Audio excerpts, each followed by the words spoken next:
do NETEC de Imbu. Olá, eu me chamo Raíssa, tenho 16 anos e estudo na Escola Estadual Jardim Montezano. Nós iremos abordar agora sobre o nosso projeto, que ele é orientado pela professora Gabriela Canuto dos Reis e orientado pelo professor Mauro Henrique dos Santos. O nosso projeto ele se iniciou na Escola Estadual Carlos Alberto Pereira, onde iniciamos a partir de uma brainstorm, onde surgiram dúvidas e perguntas sobre o assunto e chegamos ao termo erotização. E a partir disso, nosso projeto vai se basear sobre isso, de como as meninas se sentem em relação a isso, como essas situações onde elas são expostas à erotização pode deixar marcas nelas, e aí surgiu o nosso projeto. O nome do nosso projeto é Erotização Precoce do Corpo Feminino, da Investigação à Intervenção.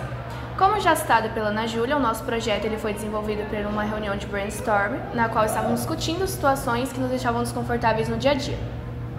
Até que chegamos à conclusão que todas as meninas já passaram ou vão passar por alguma situação na qual elas vão estar usando uma roupa mais curta, mais justa, ou até decotado, ou um batom vermelho, e algum homem vai passar na rua buzinando, mexendo com ela ou assediando ela na rua. E querendo ou não, essas situações elas acabam trazendo muitos danos psicológicos para as meninas. Porém, essas situações são tratadas como comuns no cotidiano. E o objetivo do nosso trabalho é mostrar que essas situações acabam trazendo marcas psicológicas para as meninas, como transtornos alimentares, distorção de imagem, ansiedade, depressão, insegurança, enfim. A erotização ela começa na infância, quando meninas passam por situações que não deveriam passar na idade que elas estão. Como, por exemplo, usando uma roupa mais justa, mais decotada, um acessório mais adultizado. Podemos ver muitos exemplos desse tipo de erotização em muitas propagandas, principalmente propagandas dos anos 90, na qual eles utilizavam muito das meninas para vender os produtos. Um exemplo é a propaganda da Xuxa, da sua sandália Love Shoe, na qual as meninas estão mostrando o produto e elas estão falando de uma maneira mais sensual, praticamente gemendo na propaganda. A sociedade ela impõe um estereótipo de corpo perfeito e de corpo desejado que as meninas devem seguir. E aquelas meninas que não estão nesse padrão acabam passando horas sem comer, pulando refeições para chegar nesse corpo perfeito. Podemos ver muitos exemplos desse corpo ideal, desse estereótipo de corpo perfeito, até nos brinquedos, como a Barbie, que ela mostra que as meninas têm que ser loira, têm que ser magra, têm que ser branca, têm que ter textura fina, quadril largo, enfim. O nosso projeto ele foi desenvolvido em 2 etapas. A primeira etapa foi um levantamento bibliográfico, na qual lemos artigos e literatura sobre o assunto e elaboramos um questionário de 6 perguntas, sendo 4 perguntas fechadas e 2 abertas, na qual participaram 14 meninas. Para essas meninas responderem esse questionário, foi aplicado um termo de consentimento livre para os responsáveis delas assinarem, por conta delas serem menores de idade e ser um tema muito delicado, podendo trazer traumas. O profissional da saúde que assinou esse nosso termo de consentimento livre foi um psicólogo. Já na segunda etapa do nosso projeto, foi a criação de uma página na qual ela se chama Corpo em Voz. Ela tem o objetivo de ser mais que um bate-papo para as meninas contarem situações que acabou deixando elas desconfortáveis, que acabou acarretando alguma marca psicológica, e também tem o intuito de mostrar um pouco mais sobre o nosso projeto, explicando certos termos, tipo como é a erotização, enfim. Aqui atrás a gente tem um banner na qual é de uma feira que a gente participou, de uma feira parceira, chamada Fena Dante, que acontece no Colégio Dante Alighieri. Eu vou falar agora um pouco mais sobre o questionário de uma forma mais aprofundada. A primeira pergunta foi para indicar a faixa etária, como a Raíssa disse anteriormente, foram jovens de 13 a 15 anos. As perguntas elas se basearam em questão de vestimenta e questões situacionais. A primeira pergunta é para identificar se ela se sente confortável com qualquer roupa, sendo ela larga, justa, curta. A maioria apontou que às vezes. Já na terceira pergunta, a gente colocou a situação, se elas estavam na rua e algum carro buzinou para elas, ou se alguém assoviou para elas. E a partir disso, das 14 jovens, 13 apontaram que sim.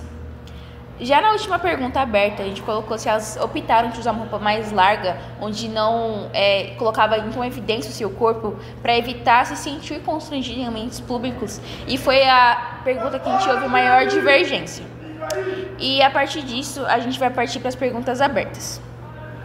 A primeira pergunta aberta, a gente colocou uma situação onde elas estavam sentindo bem com a roupa que estavam vestindo, mas elas acabaram em optar em trocá-la por virtude do que as pessoas poderiam pensar, olhares que elas poderiam receber, e a maioria apontou que sim. Citaram lugares superlotados como shoppings, restaurantes. Uma das jovens também citou que mesmo estando calor, ela optaria em utilizar uma calça fina do que utilizar um short por conta dessas situações. Já na sexta pergunta, que é a carro-chefe do questionário, é se elas acreditaram, né, que acabaram desencadeando alguma marca psicológica, acabaram tendo algum medo, algum trauma após essas situações. E a maioria apontou que sim, citaram que tiveram problemas a se alimentar, receios a sair de casa, medo de andar sozinha na rua, dependendo do horário, entre outras situações que elas citaram. Sobre a página Corpo em Voz. A página, como a Raíssa disse anteriormente, é para informar e ter um bate-papo com as pessoas que acompanham a página, onde nós colocamos no feed participações e prêmios sobre o nosso projeto. Como vocês podem ver, aqui tem alguns credenciamentos que a gente recebeu da FENADANTE e certificado de premiações.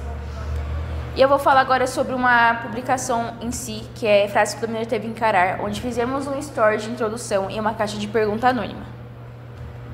Recebemos frases como, nossa, dá até pra ver os limõezinhos, quando crescer vai dar trabalho, e são frases que não somente jovens mandaram para nós, também mulheres de 30 a 40 anos que disseram que escutaram essas frases quando tinham apenas seus 8, 9 anos. Então é algo realmente pertinente, algo que comprova o que a gente quer abordar. Outra story foi pra identificar se elas sabiam sobre o termo, já escutaram falar sobre, pra gente conseguir introduzir também o que é o nosso projeto. Eu vou falar agora sobre as propagandas. Como a Raíssa disse anteriormente, as propagandas elas são algo muito pertinente em relação à esterilização. A gente vai agora apresentar duas propagandas. A primeira propaganda é da Sandália Love Shoe, que sexualiza as crianças, e já na segunda vem mais a questão de adultizar, onde as jovens querem se tratar de forma mais madura. Essa é minha nova sandalinha, Love Shoe. Você vai ficar no maior love com ela. Yes, yes, yes. I love you. I love you, baby. I love you. No, yes, no, I love you. Oh, come on, baby, come on. I want you, baby. I need you. I love you. Kiss me. Love Shoe, o novo. Fashion é se produzir. Fashion é ter muitos amigos pra conversar. Fashion é ouvir aquele som que você gosta. Fashion é brincar. Puxa vida, ninguém é de ferro. E a partir do levantamento bibliográfico, o questionário e os resultados que a página vem alcançando, a gente pode afirmar que sim, que a erotização precoce ela acaba afetando as mulheres desde a sua infância até o resto da vida em sociedade. Foi isso, gente. Tchau.